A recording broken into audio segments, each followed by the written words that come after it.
Sometimes the people who claim to love you the most are the ones who hurt you the deepest. And sometimes the universe has a way of putting power back into the hands of those who've been wronged. My ex-fiance thought he knew everything about me, but he had no idea who I really was. Hit like and subscribe if you've ever been underestimated by someone who claimed to love you, because this story will remind you that karma doesn't always come when you expect it, but it always comes exactly when you need it most. My name is Camille Winters. I am 34 years old, and I live in downtown Seattle, in a corner penthouse that overlooks Elliott Bay.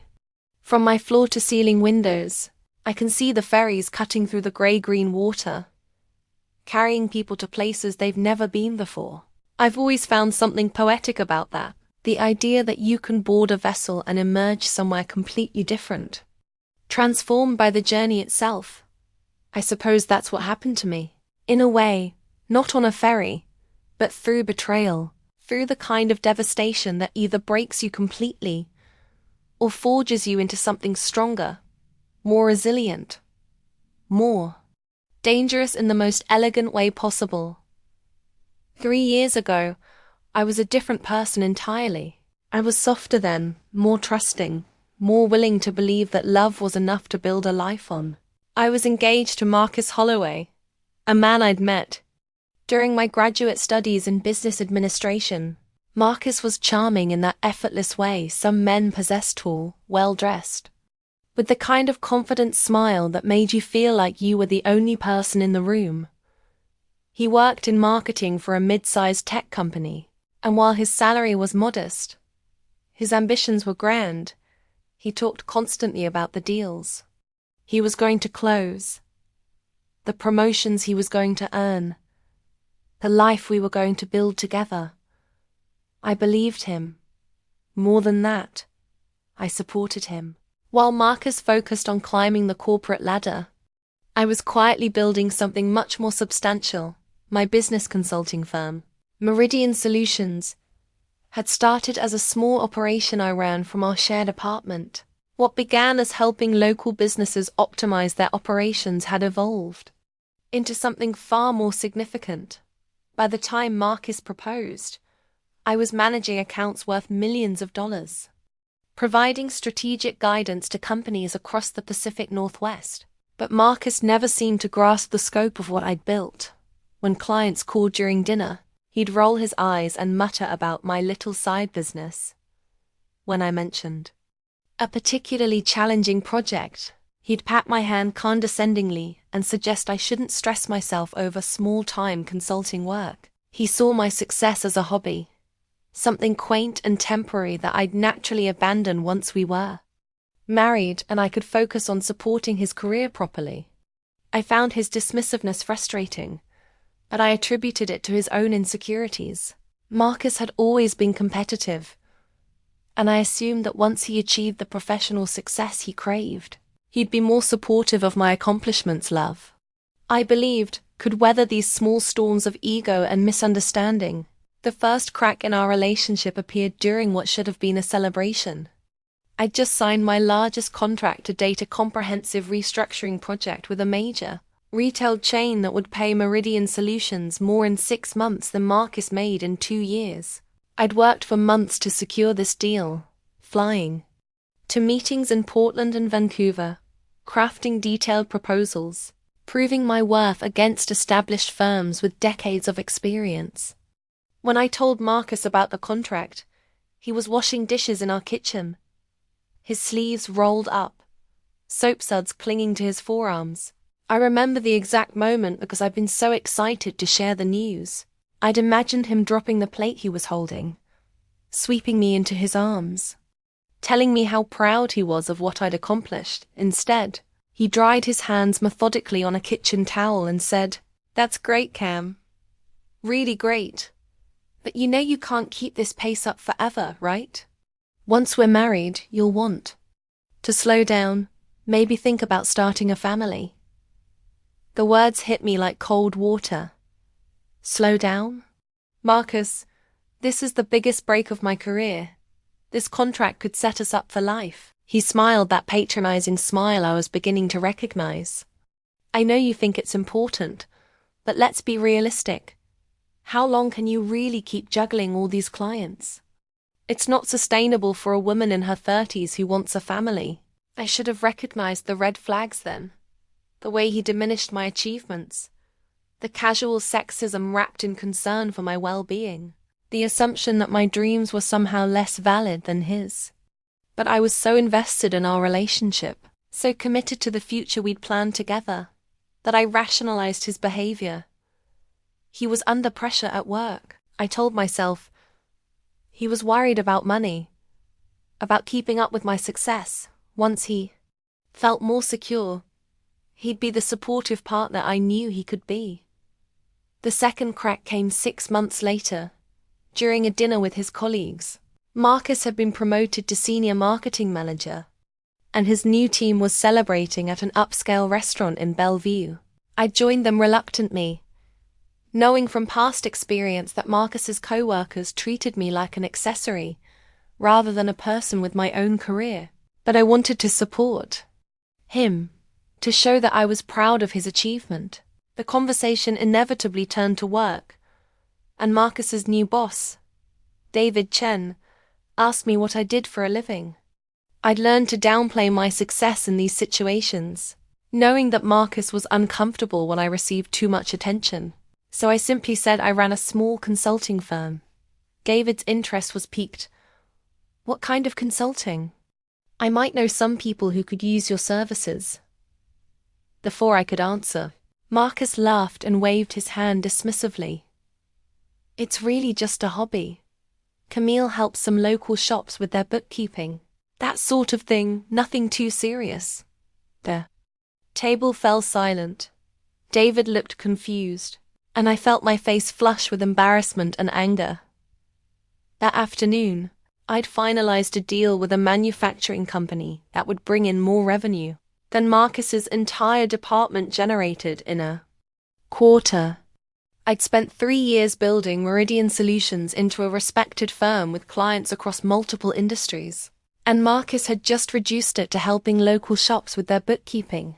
I excused myself to the bathroom, where I stood in front of the mirror and tried to understand what was happening to my relationship. The woman looking back at me was successful, accomplished, financially independent, but the woman sitting at that dinner table felt small, diminished, apologetic for her own achievements. Marcus wasn't just failing to support me, he was actively undermining me. When I returned to the table, I quietly corrected the record. Actually, Meridian Solutions specializes in operational restructuring for mid to large companies. We've helped over 40 businesses optimize their processes and improve their bottom lines. David looked impressed. That's fascinating. What's your background?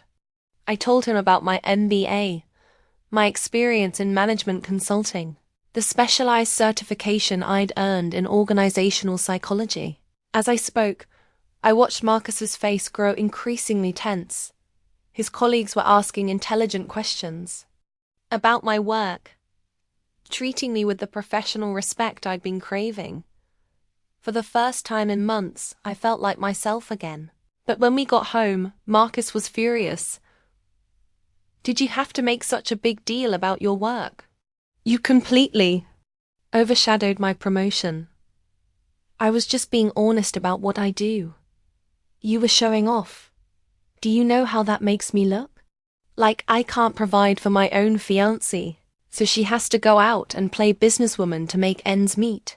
The phrase play businesswoman hit me like a physical blow.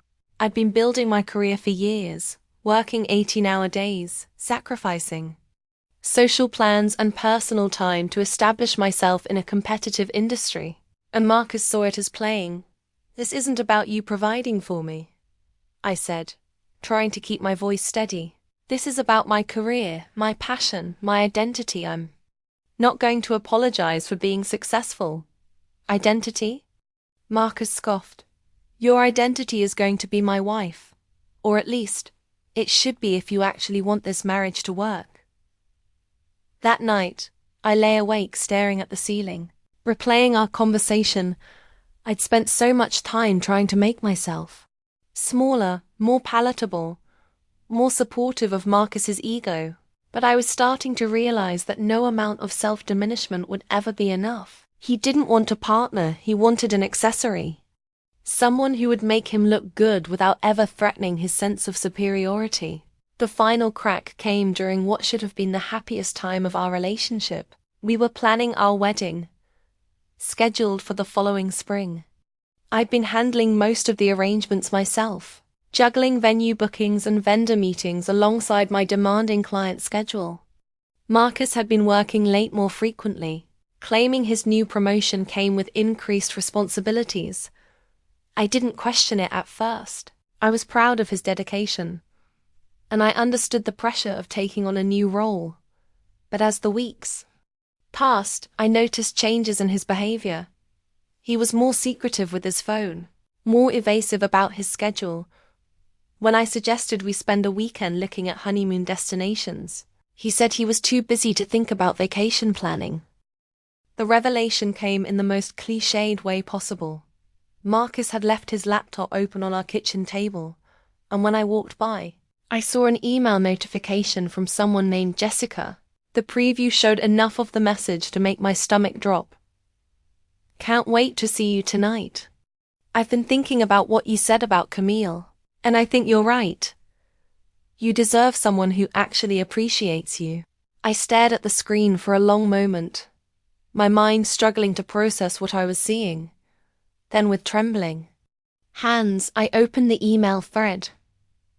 What I found was months of correspondence between Marcus and Jessica Barnes, a 26-year-old marketing coordinator who'd recently joined his company.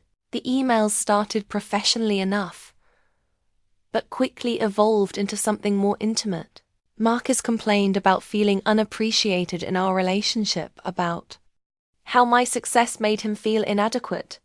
Jessica offered sympathy and validation, telling him he deserved better than a woman who was too focused on her career to properly support her man. The most devastating email was from the previous week. Marcus had written, "I can't keep pretending anymore. Camille is successful, but she's not the woman I thought I was marrying. She's too ambitious, too independent. She doesn't need me the way Jessica does. I think it's time I started being honest about what I want in a partner." Jessica had responded, "I've been waiting for you to realize that. A real woman supports her man instead of trying to compete with him. When you're ready to be with someone who actually values you, I'll be here." I closed the laptop and sat in our kitchen, surrounded by wedding planning materials and engagement gifts, processing the destruction of my relationship. Marcus wasn't just cheating on me. He was constructing an entire narrative about why I wasn't sufficient, why my accomplishments somehow made me less worthy of love. The confrontation happened that evening. Marcus came home from work with flowers, a guilty gesture that now made perfect sense. I was sitting at the kitchen table with his laptop open in front of me.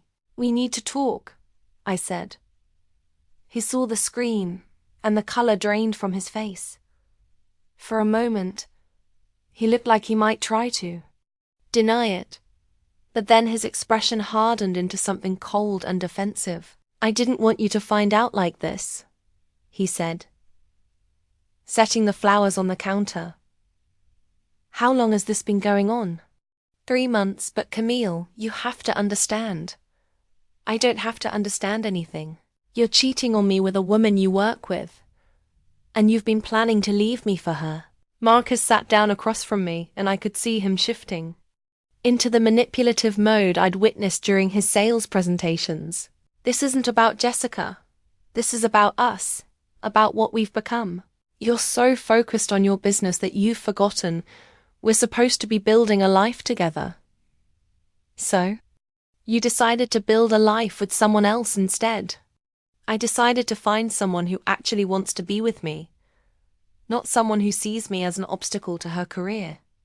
The accusation was so unfair, so completely divorced from reality, that I almost laughed.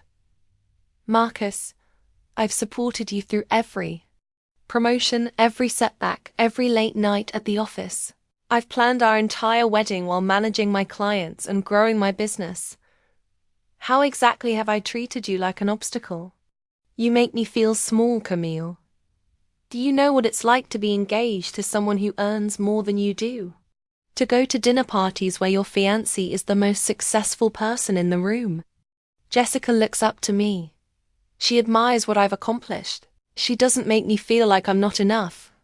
I stared at him, finally understanding the true scope of his resentment. This wasn't about infidelity or falling out of love.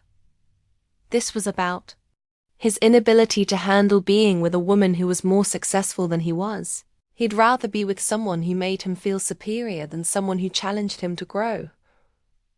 So what happens now? I asked. I'm going to end it with Jessica and try to work things out with us. The offer was so pathetic, so transparently self-serving, that I felt a surge of clarity. No, Marcus, I'm not your backup plan. If you want to be with Jessica, be with Jessica, but we're done. He looked genuinely surprised, as if he'd expected me to fight for him, to beg him to reconsider. Camille, don't make a decision you'll regret. You're 34 years old. How many more chances do you think you'll have at marriage? At starting a family? The cruelty of the comment took my breath away.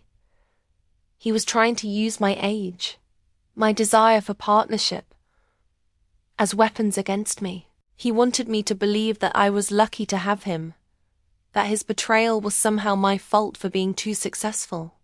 Too independent, too much. Get out, I said quietly. This is my apartment too. The lease is in my name. The security deposit came from my account. The furniture was purchased with my money. Get out. He must have heard something in my voice that warned him not to push further because he stood up and walked to the bedroom. I heard him moving around, packing his belongings, making phone calls. Within 2 hours he was gone, leaving behind only the engagement ring on the kitchen counter, and a note that said he hoped I'd eventually understand his position. I spent that night alone in our apartment, surrounded by wedding planning materials, and the detritus of a relationship I thought would last forever. I didn't cry. I didn't rage. I sat in the silence and felt something shifting inside me, like tectonic plates realigning after an earthquake. The next morning, I called all our wedding vendors and cancelled our reservations. I returned the engagement ring to the jeweler and used the refund to take myself on a solo trip to Paris, something I'd always wanted to do but had postponed for the sake of our shared budget. I spent a week walking through the Louvre, sitting in café gardens, and remembering who I was before I'd started trying to fit myself into Marcus's vision of what a fiancée should be. When I returned to Seattle, I threw myself into my work with renewed energy. Meridian Solutions had been successful before, but now it became my primary focus. I hired 2 additional consultants and expanded our services to include executive coaching and leadership development. Within 6 months, our revenue had doubled. Within a year, we were working with some of the largest companies in the Pacific Northwest. I also moved out of the apartment Marcus and I had shared, and into the penthouse overlooking Elliott Bay. The space was entirely mine, modern, sophisticated, filled with art I'd chosen and furniture that reflected my taste alone.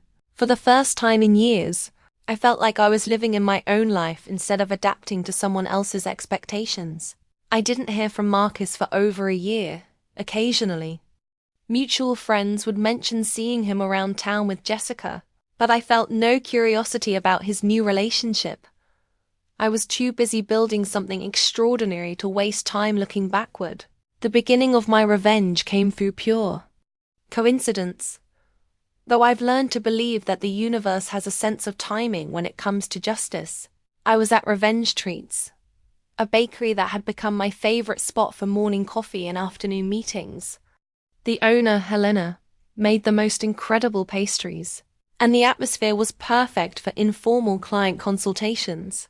I'd been going there for months, enjoying the irony of the name given my recent personal history. I was reviewing a proposal for a new client when David Chen walked in. It took me a moment to recognize him, Marcus's former boss from that disastrous dinner party 3 years earlier. He looked harried, stressed, definitely not like a man enjoying his morning coffee. "Routine, Camille?" he said, approaching my table. "I'm not sure if you remember me, David Chen. I worked with Marcus at Innovate Marketing." "Of course I remember you," I said, gesturing to the empty chair across from me. "Please sit, you look like you've had a rough morning." He sat down gratefully and ordered a double espresso. "Rough month. Actually, I left Innovate about 6 months ago to start my own agency. It's been incredibly challenging." "What kind of agency?" "Digital marketing, focused on helping established companies transition to online platforms. The idea is solid, but execution has been brutal. I'm spending so much time on administrative tasks that I can barely focus on actual client work." I sipped my coffee, remembering how Marcus had dismissed David as a decent guy, but not particularly visionary. "What kind of administrative challenges?" "Everything: workflow optimization, team management, client communication systems. I know what I want the company to look like, but I can't seem to get from point A to point B efficiently." "That's exactly the kind of problem Meridian Solutions specializes in." David looked confused. "Meridian Solutions?" "My consulting firm. We help companies streamline their operations so they can focus on what they do best." He stared at me for a moment, then laughed. "You mean the bookkeeping hobby Marcus mentioned?" "That would be it." "Jesus, Camille. I'm sorry. I had no idea you were running a legitimate consulting firm. Marcus made it sound like you were helping corner stores balance their checkbooks." Marcus had a very specific perspective on my career. David was quiet for a moment, processing this information. "Would you be willing to look at what I'm building? I mean, as a potential client?" I pulled out my business card and handed it to him. "I'd be happy to schedule a consultation." 3 days later, David came to my office for what was supposed to be a preliminary meeting.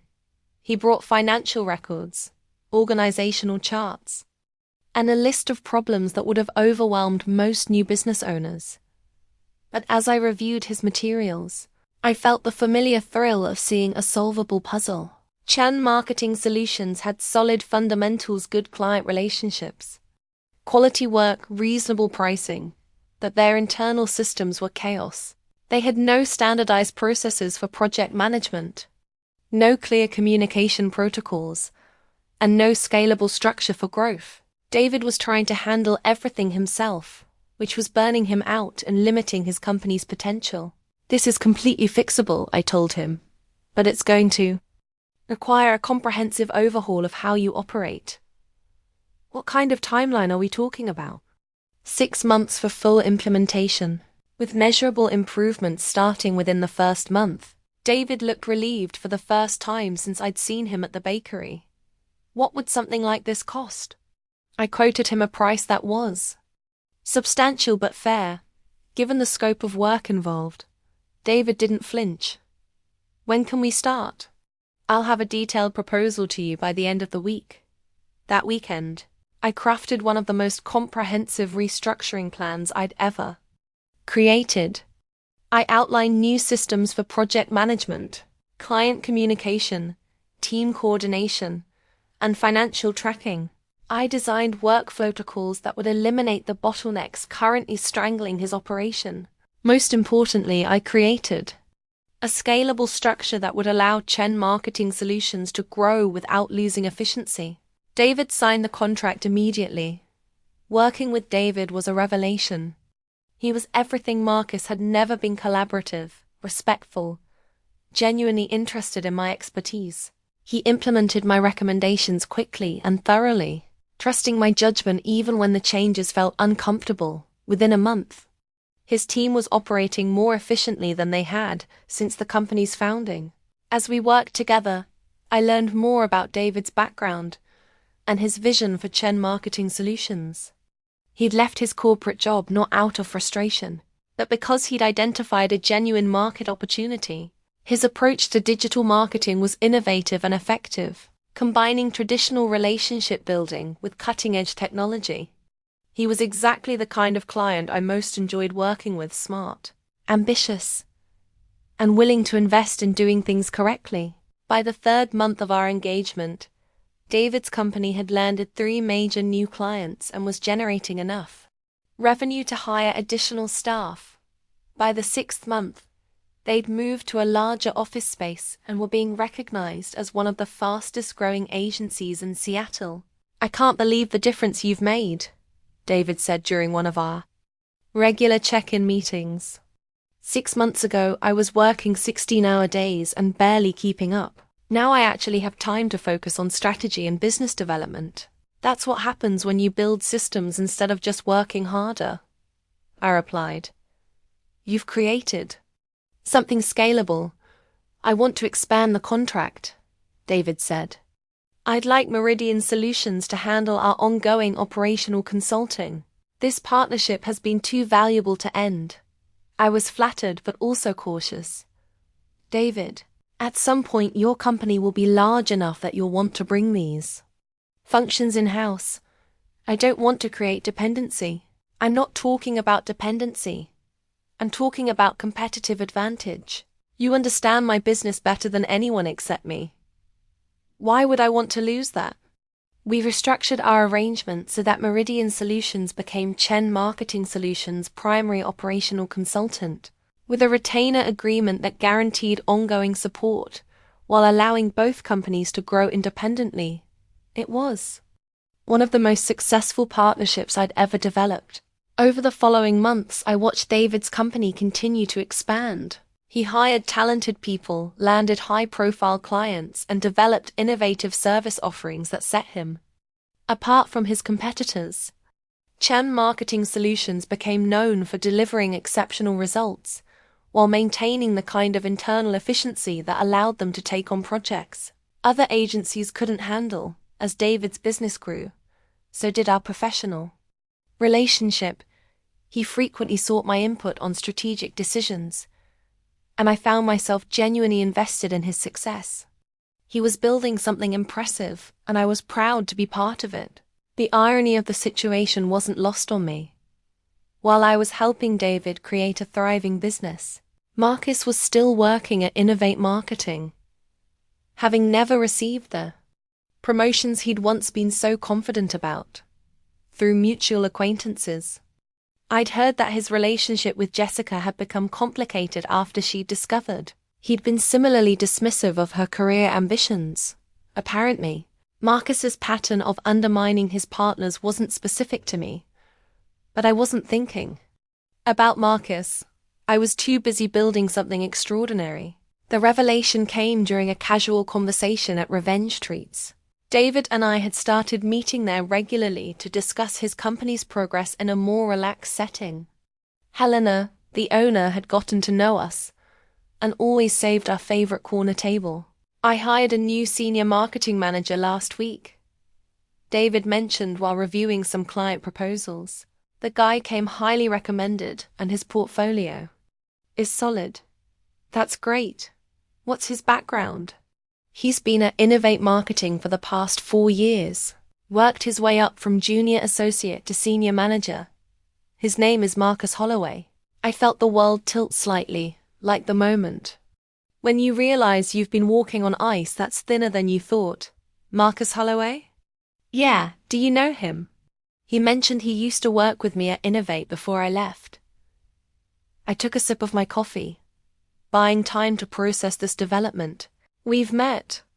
Small world. He seems like a decent guy, very confident about his abilities. Sure he is. David continued talking about his new hire, but I was barely listening. Marcus was coming to work for David, which meant he was coming to work for a company that depended on Meridian Solutions for its operational success. He was going to be working under systems I'd designed, following processes I'd created, contributing to a success that I'd helped build. And he had no idea The first time I saw Marcus in David's office, he was sitting in a conference room reviewing client files. 3 years had passed since our breakup, and he looked older, more tired. His hairline had receded slightly, and there were lines around his eyes that hadn't been there before. He was still handsome, but the easy confidence that had once attracted me seemed forced now, like he was trying too hard to project success. I was there for a routine quarterly review with David, but our meeting was delayed because David was handling a crisis with one of his clients. While I waited in the lobby, I could see Marcus through the conference room's glass walls, completely absorbed in his work. Camille? David appeared beside me, looking slightly frazzled. I'm sorry to keep you waiting. We had a situation with the Morrison account that required immediate attention. No problem. I brought some reading material. Actually, this might be a good opportunity for you to meet our new senior marketing manager. Marcus has been asking questions about our operational systems, and I thought you could give him some context. Before I could object, David was leading me toward the conference room. Marcus looked up as we entered, and I watched his expression shift from professional interest to shock to something approaching panic. Marcus, I'd like you to meet Camille Winters, our operational consultant. Camille, this is Marcus Holloway. Marcus stood up slowly, his face pale. Hello, Camille. Marcus. I kept my voice professionally neutral. David tells me you have questions about the operational systems. Yes, I was wondering about the client communication protocols. They're very sophisticated. Thank you. I designed them specifically to minimize miscommunication and maximize efficiency. David beamed proudly. Camille revolutionized our entire operation. Before Meridian Solutions, we were constantly putting out fires. Now everything runs smoothly. Marcus's eyes widened as he processed this information. Meridian Solutions is your company? It is. I had no idea you were still. I didn't realize you were working in this space. I've been working in this space for 6 years. David's company is one of my most successful partnerships. David, oblivious to the undercurrent of tension, continued praising my work. Camille's systems are the reason we've been able to grow so quickly. Her operational framework is the foundation of everything we do. Marcus sat down heavily, clearly trying to process what he was hearing. The woman he'd dismissed as running a bookkeeping hobby was not only still in business, but was integral to the success of his new company. Marcus, why don't you walk Camille through the questions you had about the communication protocols? David suggested. She can explain the reasoning behind each step. For the next hour, I found myself in the surreal situation of explaining my own systems to my ex-fiancé. Marcus asked thoughtful questions, and I answered them professionally. But I could see his mind working as he realized the scope of what I'd built. Every process he'd been learning, every system he'd been implementing, every protocol he'd been following, all of it had been designed by me. The project management system is particularly elegant, Marcus said finally. It eliminates most of the bottlenecks that plague agencies this size. That was the goal. David's team was talented, but they were being held back by inefficient processes. How long did it take you to design all of this? 6 months for the initial implementation, but we've been refining it continuously over the past 1.5 years. Marcus was quiet for a moment, absorbing the timeline. So you started working with David right after our relationship ended? Yes. David looked confused. Wait, you two know each other personally? We were engaged, I said simply. It didn't work out. The silence in the room was deafening. David's mouth opened slightly as he processed this information, and Marcus looked like he wanted to disappear through the floor. I should let you get back to your meeting, I said, standing up. Marcus, if you have any other questions about the systems, you can reach out to my office. Camille, wait. Marcus said, standing up as well. Could we talk privately for a moment? I looked at David, who nodded and excused himself from the conference room. Marcus waited until David was out of earshot before turning to me with an expression I couldn't quite read. I had no idea, he said quietly, about your business, about your success, about any of this. Why would you? You made it very clear that my career wasn't worth your attention. I was wrong. I can see that now. What you've built is incredible. Yes, it is. Marcus ran his hands through his hair. A gesture I remembered from our relationship. I owe you an apology for everything, for how I treated you, for how I talked about your work, for how I ended things. You don't owe me anything, Marcus. We both moved on. Have you moved on, I mean? I considered the question. I've built a life I'm proud of. I'm successful, independent, and surrounded by people who respect what I do. So yes, I've moved on. I haven't, he said quietly. I think about you all the time, about what we had, about what I threw away. What about Jessica? Marcus's face darkened. That ended almost a year ago. It turns out she had some of the same issues with my career that I had with yours. The irony wasn't lost on me. I'm sorry to hear that. Are you? Sorry, I mean? I thought about it honestly. I'm sorry that you're unhappy, but I'm not sorry that we're not together anymore. Could we try again? I know I have a lot to make up for, but I'm different now. I understand what I lost. The request was so unexpected that I almost laughed. After 3 years of building a life without him, after creating success that surpassed anything we'd imagined. Together, he wanted to try again. He wanted to step back into my world now that he understood its value. No, Marcus, we can't. Why not? I know I hurt you, but people change. I've changed. Have you? Or do you just finally understand what you gave up? Marcus was quiet for a long moment. Maybe both. The problem isn't that you didn't understand my success back then. The problem is that you didn't respect me enough to try to understand it. You dismissed something that was important to me because it threatened your ego. That's not something that changes overnight.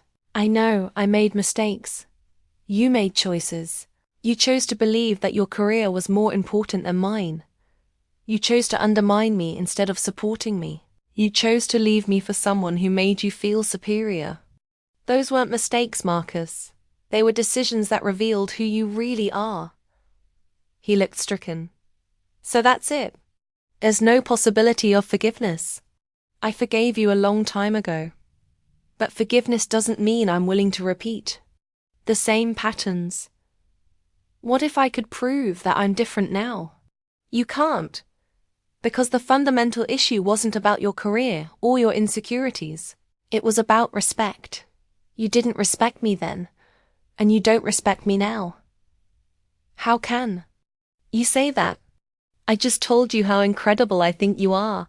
You think I'm incredible now, because I've achieved a level of success that you can't dismiss. But what happens when I'm having a bad quarter?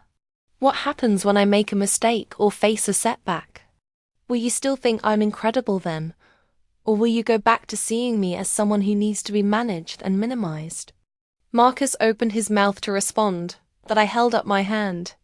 I know who you are, Marcus. You're someone who can only love a woman if she makes you look good. You're someone who needs to feel superior to feel secure. That's not love, that's possession. And I refuse to be possessed by anyone. David knocked on the conference room door, interrupting our conversation. Sorry to interrupt, but we have a client call in 5 minutes. Of course, I said, grateful for the interruption. Marcus, I hope you're happy working here. David's built something special, and I'm sure you'll contribute to its success. Over the following weeks, I watched Marcus adjust to his new role with a mixture of professional interest and personal detachment. He was competent at his job, just as he'd always been. but I could see him struggling with the cognitive dissonance of working within systems I'd created. Every time he used one of my processes, every time he followed one of my protocols, he was forced to confront the reality of what he dismissed. And Lost David, meanwhile, was thriving. His company continued to grow, and he'd begun expanding into new service areas. He frequently consulted with me on strategic decisions, and I found myself genuinely invested in his success. He was building something impressive, and I was proud to be part of it. The dynamic between the three of us was complex but manageable. Marcus was professional during our occasional interactions, but I could see the weight of regret in his eyes. David remained enthusiastic about our partnership, unaware of the full history between Marcus and me, and I focused on what I'd always focused on, doing excellent work for a client who valued my expertise. The situation came to a head during a company retreat that David organized for his team. He'd rented a conference center in the San Juan Islands, and the plan was to spend 2 days on strategic planning and team building. As the operational consultant, I was invited to facilitate some of the sessions. Marcus tried to avoid me during the retreat, but the intimate setting made that impossible. During a break between sessions, he approached me while I was standing on the deck overlooking the water. "This is torture," he said quietly. "What is?" "Working with you, seeing you succeed, realizing what I threw away." I continued looking out at the water, watching a ferry make its way toward the mainland. "That's your choice, Marcus. You can work somewhere else if this is too difficult." "I don't want to work somewhere else. I like it here. David's a good boss, and the work is interesting. Then learn to live with the consequences of your choices." "Do you hate me?" The question surprised me. I turned to look at him, really look at him. For the first time since he'd started working for David, he looked tired, older, but also somehow smaller than I remembered. The arrogance that had once defined him had been replaced by something more vulnerable, more uncertain. "No," I said honestly. "I don't hate you. I don't feel anything for you anymore." "Marcus, that's the difference. I don't know if that's better or worse. It's healthier." That evening, during the retreat dinner, David stood up to make a toast. "I want to thank everyone for being here," he said, raising his glass. 2 years ago, Chun Marketing Solutions was just an idea. Today, we're one of the fastest growing agencies in Seattle. That success belongs to all of you.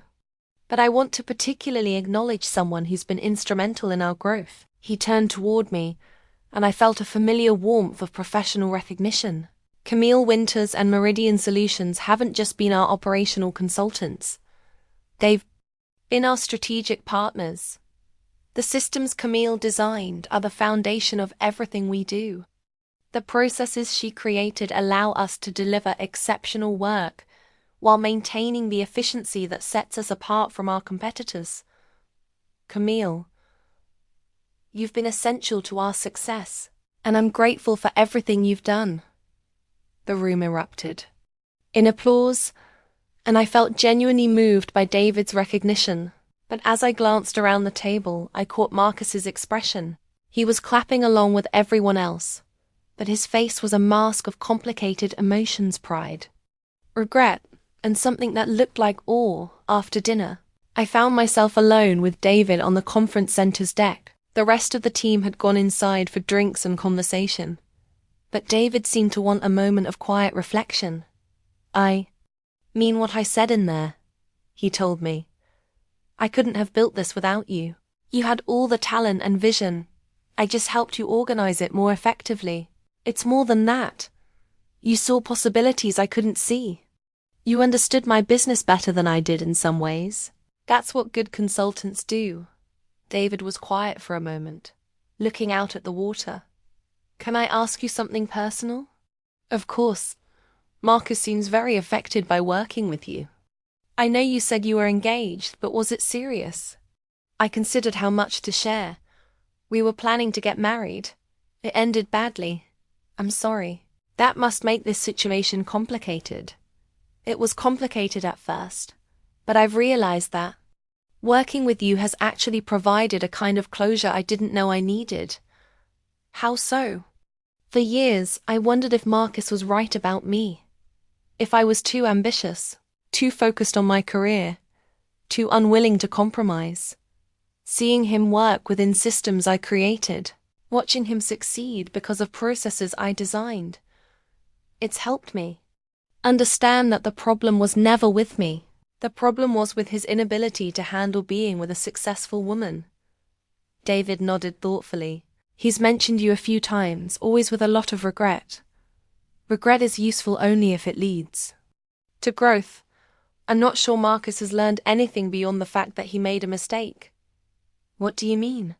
He's sorry he lost me, but I don't think he understands why he lost me. He sees my success now and regrets not appreciating it then, but he hasn't grappled with the underlying attitudes that made him dismiss it in the first place. You think he'd make the same mistakes again? I think he'd make different mistakes with the same root cause. He still needs to be the most important person in his partner's life. He still needs to feel superior to feel secure. Those aren't things that change just because you realize you made a mistake. David was quiet for a long moment. You're probably right. I've noticed he has a hard time taking direction from our female team members. He's never disrespectful, but there's a subtle resistance there. That doesn't surprise me. For what it's worth, I think he lost something extraordinary when he lost you. He lost something real. Whether it was extraordinary depends on your perspective. The next day, during our final strategic planning session, I presented a comprehensive analysis of Chen Marketing Solutions' growth trajectory. David's company had achieved remarkable success, but I could see areas for continued improvement and expansion. As I outlined my recommendations, I felt the familiar satisfaction of solving complex problems and helping a client reach their potential. After the presentation, Marcus approached me as I was packing up my materials. That was incredible, he said. The way you analyzed our market position, the growth strategies you outlined. I've never seen anything like it. Thank you. I keep thinking about what you said yesterday. About consequences and choices. What about it? You're right. I made choices. And now I have to live with them. But I need you to know that I understand what I lost. Not just your success, but you, the person you are, your intelligence, your integrity, your strength. I was too insecure to appreciate it then. But I see it now. I looked at him for a long moment. I'm glad you see it, but Marcus, understanding what you lost doesn't change the fact that you lost it. I know. I just needed you to know that I understand. I appreciate that, but I need you to understand something too. I'm not the same person I was 3 years ago. I've grown, changed, become someone I'm proud to be. That growth happened because I wasn't trying to make myself smaller for someone else's comfort. I can't go backward, and I won't. I wouldn't want you to. Good. Then we can work together professionally without this constant undercurrent of regret and missed opportunities. Marcus nodded, but I could see the sadness in his eyes. Can I ask you one more thing? What? Are you happy? I considered the question seriously. I'm fulfilled. I'm successful. I'm surrounded by people who respect and value me. I'm building something meaningful with my career. So yes, I'm happy. I'm glad. You deserve that. So do you, Marcus, but you'll never find it if you keep looking backward.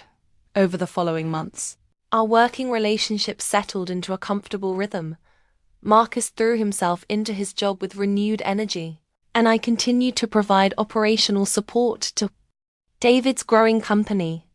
The awkwardness gradually faded, replaced by professional respect and mutual understanding. Marcus never brought up our past relationship again, and I found myself genuinely hoping he would find happiness with someone better suited to his needs. He was a good marketing manager, And David's company benefited from his skills and experience. That the real transformation was in how I saw myself and my work. Working with David, seeing Marcus struggle with the reality of my success. Watching my systems enable a company to thrive, all of it had crystallized something important for me. I wasn't just good at what I did. I was exceptional. I wasn't just successful. I was building something that mattered. The final piece of my revenge, if you could call it that, came during Chen Marketing Solutions' 3rd anniversary celebration. David had organized a party at a rooftop venue in downtown Seattle, and the guest list included clients, partners, and industry colleagues.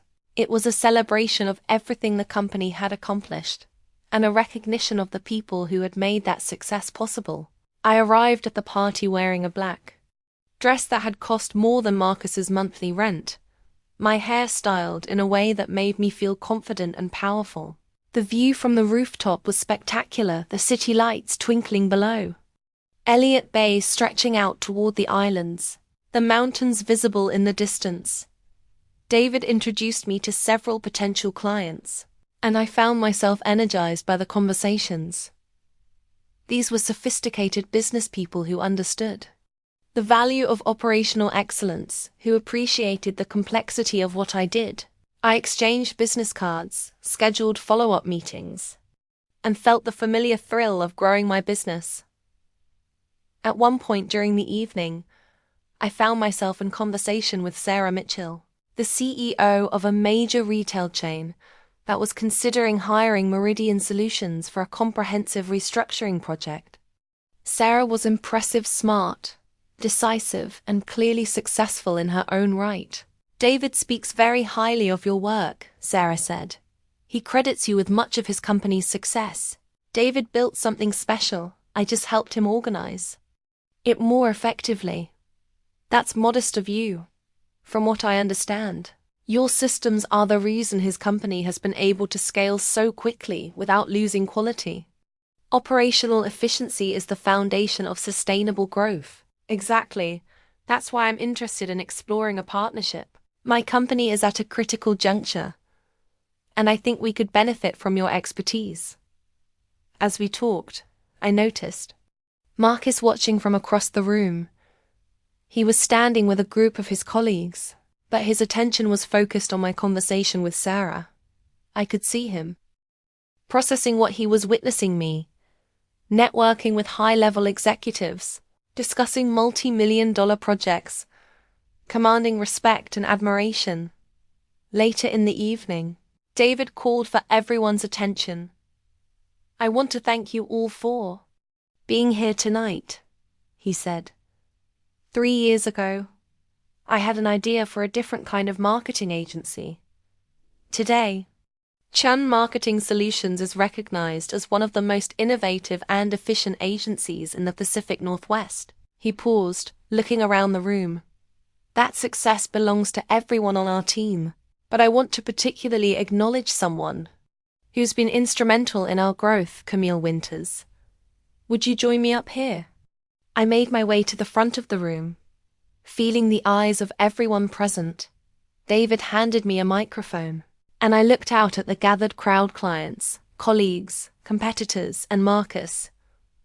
3 years ago, I met David at a coffee shop. He was a talented entrepreneur with a great idea who was struggling with the operational challenges of building a business. What I saw was someone with the vision to create something exceptional and the wisdom to invest in the systems that would make that vision sustainable.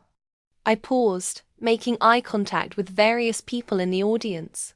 The partnership between Meridian Solutions and Chen Marketing Solutions has been one of the most rewarding of my career, not just because of the financial success, but because of what we've built together. David has created a company that delivers outstanding results while maintaining the kind of internal culture that makes people want to do their best work. I found Marcus in the crowd, and for just a moment our eyes met. Success in business, like success in life, isn't about individual achievement. It's about building something larger than yourself, something that creates value for others. It's about having the confidence to invest in excellence, even when the path isn't clear. The applause was warm and genuine as I returned to my place in the crowd. Several people approached me to offer congratulations and discuss potential partnerships. I felt the familiar satisfaction of being recognized for my work, but also something deeper, a sense of completion. The evening wound down gradually, and I found myself on the rooftop's edge, looking out at the city lights. Marcus appeared beside me, holding 2 glasses of wine. For old time's sake, he offered. I accepted the glass, and we stood in comfortable silence for a moment. You were impressive tonight, he said finally. Thank you. I keep thinking about what you said at the retreat. About consequences and choices. What about it? I think I'm finally understanding what you meant. It's not just about the specific choice I made to leave you. It's about the person I was who made that choice. The person who couldn't handle being with someone more successful than he was. That's very insightful. I've been thinking about getting therapy to work on some of these issues. I turned to look at him, surprised by the admission. That's a good idea. I know it's too late for us. I know you've moved on, and I respect that, but I don't want to make the same mistakes with someone else. I'm glad to hear that. Can I ask you something? Of course. Do you think I'm capable of change? Real change, not just recognizing my mistakes. I considered the question carefully. I think anyone is capable of change if they're willing to do the work. But Marcus, you have to want to change. For yourself. Not because you're hoping to win back something you lost. I know. I'm not asking because I think it will change anything between us. I'm asking because I want to be better. For me. Then yes, I think you're capable of change. Marcus smiled, and for the first time in years, it looked genuine. Thank you. Thank you for the work you've done with David, for how you've handled this impossible situation, for giving me the chance to see who I really was. You're welcome. I should let you get back to your evening. I saw you talking with Sarah Mitchell earlier. That looked like important business. It was. She might become a new client. I hope she does. You deserve all the success you've achieved. Azzy. Marcus walked away. I remained on the rooftop, looking out at the city that had become my home. 3 years ago, I'd been a different person, softer, more accommodating, more willing to diminish myself for the sake of someone else's comfort. The woman standing on that rooftop was someone I was proud to be successful, independent, respected, and uncompromising in her standards. Marcus hadn't just lost a fiancée when he chose Jessica over me. He'd lost a partner who would have supported his dreams while building her own. He'd lost someone who would have challenged him to grow, who would have celebrated his successes and weathered his failures. He'd lost the possibility of a relationship built on mutual respect and genuine partnership, but his loss had been my gain, not in a vindictive sense, but in the way that sometimes the worst things that happen to us redirect us toward the best things. Marcus's betrayal had forced me to confront my own worth, to stop making myself smaller for someone else's comfort, to build a life that was entirely my own. The revenge, if you could call it that, wasn't in his discomfort or regret. It was in my success, my growth, my refusal to let his limitations define my possibilities. It was in the fact that I'd taken the pain of his betrayal and transformed it into something powerful and meaningful. The following week, I signed the contract with Sarah Mitchell's company. It was the largest deal in Meridian Solutions history, and it would require expanding my team and developing new service offerings as I reviewed the signed documents in my office. I felt the familiar thrill of new challenges and opportunities. David called that afternoon to congratulate me on the new contract. Sarah was incredibly impressed with you, he said. She told me she's never met a consultant who understood her business so quickly. I'm excited about the project. It's going to be an interesting challenge. I'm sure you'll handle it brilliantly. You always do. Thank you for the introduction and for everything else. Thank you for making my company what it is today. As I hung up the phone, I looked out at Elliot. Watching the ferries carry people to new destinations. I thought about journeys and transformations. About the ways we can emerge from difficult passages as different people than we were before. Marcus had been wrong about many things, but he'd been right about one. I was different now. I was stronger, more confident, more uncompromising in my standards. I'd learned that love without respect is just possession, that success without integrity is just ego, and that the most important relationship you can have is with yourself. 6 months later, I received an invitation to Marcus and Jessica's wedding. They'd apparently reconciled after working through their issues. And Marcus had included a note saying he hoped I could be happy for them. I sent a beautiful gift and a polite note of congratulations, but I didn't attend the wedding. Instead, I spent that Saturday morning at Revenge Treats, reviewing proposals for 3 new clients and planning the next phase of Meridian Solutions growth. Helena brought me my usual coffee and a pastry I'd never tried before. New flavor? I asked. Sweet revenge, she said with a smile. I thought you might appreciate the irony. I laughed, taking a bite of the pastry. It was perfect, complex, satisfying, with just the right balance of sweet and bitter. It's delicious, I told her. Just like the real thing. As I sat in that cafe, surrounded by the materials of my success and the possibilities of my future, I realized that revenge isn't about making someone else suffer. It's about refusing to let their limitations limit you. It's about taking the pain they caused and transforming it into something beautiful and powerful. Marcus had thought he knew me, had thought he understood what I was capable of, but he'd never seen the woman I could become when I stopped trying to fit myself into his vision of who I should be. He'd never imagined that his betrayal would be the catalyst for my greatest successes. The woman he'd left was someone who made herself smaller for love. The woman I'd become was someone who made herself larger for herself.